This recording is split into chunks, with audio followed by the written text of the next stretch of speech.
Guruku tersayang, guruku tercinta, tanpamu apa jadinya aku? Tak bisa baca tulis, mengerti banyak hal. Guruku, terima kasihku. Nakalnya diriku, kadang buatmu marah, namun segala maaf kau berikan.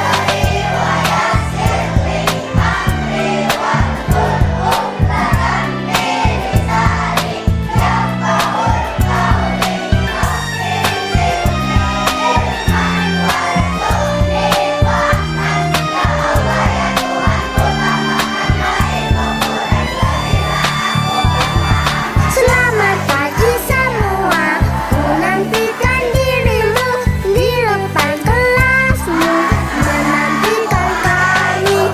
Guruku tersayang, guruku tercinta, tanpamu apa jadinya aku? Tak bisa baca tulis, mengerti banyak hal. Guruku Sekali lagi, sabaru khair. Kaifa halukum? Good morning all. How are you today? Okay, jadinya aku. Alhamdulillah hari ini kita bisa hadir bersama kembali di kelas 6A. Mau cek dulu kehadiran. Siapa yang tidak hadir hari ini? Coba lihat temannya kiri kanan. Siapa yang tidak hadir? Awal. Yang laki-laki dulu. Yang laki-laki ada Awal. Siapa lagi? Sama Awal. Yang perempuan ada yang tidak hadir? Sahra. Oke, berarti perempuan satu, laki-laki satu. Laki-laki satu. Oke. Apa kabar hari ini? Alhamdulillah. Kurang semangat. Apa kabar hari ini? Alhamdulillah. Luar biasa. Semangat pagi. Pagi. Luar biasa. Pagi. Selamat pagi. Pagi. Luar biasa. Terima kasih. Berikut ibu mau tanya. Ada yang belum sarapan hari ini? Atau belum sarapan? Atau mungkin ada yang tidak terbiasa sarapan?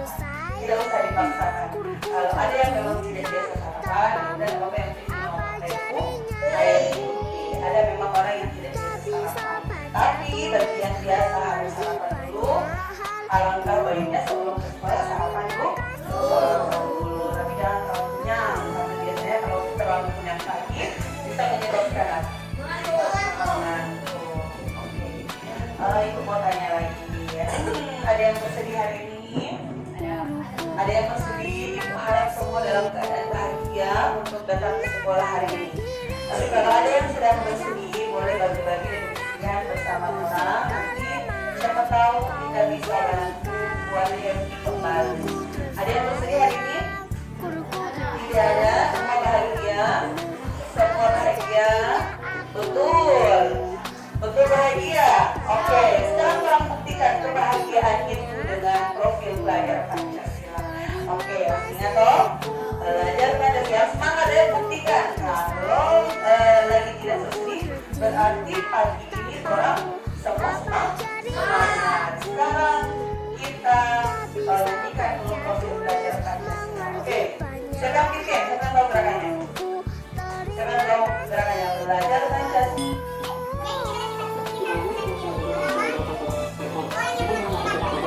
Menjadi sebuah manusia yang terdiri dari Jawa, tersebutlah seorang pahlawan atau bernama Sakti yang memimpin pada kota yang bernama ini Asymeru. Muridnya banyak. Sakti yang berilmu cukup tinggi, melalui riwayat mengawal ini mampu menciptakan sesuatu dengan cara menyenangkan cipta. Juga dapat berlari cepat, bagai terbang di atas angin, yang bukan lebarnya, tak terkatakan lagi tingginya. Pada suatu hari sang pahlawan mendengar nama seorang murid, disebut-sebut murid Lareng Lawu, sebagai guru besar yang baru didirikan pada Pokan. Muridnya tersebar di seluruh tanah Jawa dan Nusantara. Karena sehabis belajar di Padepokan, murid-murid itu kembali ke tempat masing-masing untuk mengamalkan ilmunya. Menawan lintas baru merasa tersaingi, maka berangkatlah dia ke padepokan Sunan Giri. Pada saat dia sampai di Gresik, Sunan Giri sedang melaksanakan sholat Jumat. Dia hanya dapat bertemu dengan murid Sunan Giri yang menjaga pintu gerbang. Di mana aku dapat bertemu dengan Sunan Giri? Tanya Gunawan. Tuan ini siapa? Tanya penjaga pintu gerbang. Katakan saja, di mana aku dapat bertemu dengan Junjunganmu? Kanjeng Sunan sedang melaksanakan sholat, sahut penjaga pintu. Sunan katakan saja kepadanya, anak kamu kecil dari jauh, ingin bertemu. Tugas Gunawan itu, penjaga pintu gerbang segera menemui Sunan Giri di masjid. Sunan Giri sudah selesai sholat dan hampir mengakhiri doa. Ada apa muridku? Tanya Sunan Giri. Ada seorang bernama datang dari jauh, ingin bertemu dengan Kanjeng Sunan. Bawa muridku. Suruh dia masuk ke dalam, lalu dia menjaga pintu gerbang, kembali menunggu Gunawan di Pasir Baru, dan mengajaknya masuk dalam lingkungan pesantren. Sunan Giri langsung berdatangan itu. Dengan ramah-tamah, sedikit pun tak ada rasa curiga bahwa tamunya itu justru hendak menantangnya, adu kesaktian. Kisanak ini berasal dari mana? Tanya Sunan Giri. Nama saya Gunawan, di Pasir Baru. Datang dari Gunung Lawu. Saya mendengar berita bahwa Tuan selaku guru besar padepokan ini adalah seorang dinamit, seorang sakti berilmu tinggi. Terus terang saja, saya ingin mencoba kesaktian Tuan. Mencoba kesaktian saya, tanya Sunan Giri. Ya, bila saya kalah, saya akan pasrahkan jiwa raga saya kepada Tuan. Tapi bila Tuan kalah, maka saya akan putuskan dengan Tuan supaya di tanggung jawab ini hanya ada satu orang yang dianggap sakti. Sesungguhnya segala apa yang ada di langit meliputi adalah kepunyaan Allah, Tuhan penguasa seluruh alam. Saya tidak mempunyai kesaktian seciri pun. Semua ilmu adalah kepunyaan Allah. Tuhan yang masih mengalahkan dan memutuskan kepala saya. Kalau Allah tidak mengizinkannya, seribu orang seperti Tuanku tidak akan mampu melaksanakannya. Jelasnya Tuhan, menerima tantangan saya. Tugas Gunawan di Pasir Baru. Silakan bila Tuhan ingin mencoba dengan menitipkan Allah kepada saya, sahut Sunan Giri. Keduanya kemudian keluar dari dalam pesantren, menuju halaman pesantren yang luas, saling berhadapan. Berkata Sang Gunawan, pertama, marilah kita naik kilat. Saya akan menundukkan hewan di atas beberapa tangan. Tuhan tinggal menundukkan saja, hewan apa yang akan saya keluar. Silakan, sahut Sunan Giri. Gunawan di Pasir Baru kemudian melesat keluar, menuju puncak gunung Katulampa. Di sana dia menciptakan gelar Mahesa, jantan dan betina. Lalu sepasang bangsa itu dikuburkannya hidup-hidup. Sesudah itu memulih tanah, dan beberapa bulan dia kembali ke pesantren. Ya hewan apakah yang telah saya kubur di puncak gunung? Tanya Gunawan di Pasir Baru kepada Sunan Giri. Yang Tuhan kubur di atas gunung Katulampa itu adalah sepasang buah naga. Jawab Sunan Giri. Gunawan di Pasir Baru tertawa ngakak. Tuhan salah, salah besar. Ujar Gunawan di Pasir Baru. Setelah puas mentertawakan Sunan Giri, yang saya kubur adalah sepasang angsa. Apa Tuhan tidak salah lihat? Sebaiknya Tuhan kembali ke gunung Katulampa dan melihat hewan yang Tuhan kubur itu. Kata Sunan Giri. Justru Tuhan yang harus melihatnya, supaya Tuhan bersedia menerima kekalahan Tuhan. Sahut Gunawan di Pasir Baru. Baiklah, mari kita bersama-sama ke gunung Katulampa. Kata Sunan Giri. Hanya dalam beberapa saat saja, kedua orang berilmu tinggi itu sampai di gunung Katulampa. Gunawan di Pasir Baru menemukan tanah yang dipergunakan untuk mengukur sepasang angsa ciptaannya. Setelah semua tanah membatu terangkat keluar, muncullah sepasang buah naga yang mengukur ke atas. Gunawan di Pasir Baru sangat terkejut menyaksikan hal itu. Saya kalah dalam babak pertama ini, dengan Gunawan di Pasir Baru. Sang Gunawan kemudian menciptakan sebuah tempayan besar. Tempayan itu diisi penuh dengan air, kemudian melempar ke atas dengan sisi kembali. Anehnya air bawah tempayan yang menghadap ke bawah itu tidak tumpah. Tempayan yang masih bergerak ke atas hingga hari itu dituduh oleh Sunan Giri. Mendadak tempayan itu jatuh di hadapan Sunan Giri. Dan hubungan berubah menjadi air semua. Air tersebut dilemparkan Sunan Giri ke angkasa dan berinya tanpa bekas sama sekali. Gunawan di Pasir Baru kemudian melemparkan ikat kepalanya ke udara. Demikian kuatnya tenaga lemparan itu, hingga ikat kepala itu tidak dapat lagi. Sunan Giri lalu melemparkan jubahnya. Jubah itu ternyata dapat digusur dan bahkan bisa menyeberangi ikat kepala Sang Gunawan. Sunan Giri kemudian melambaikan tangannya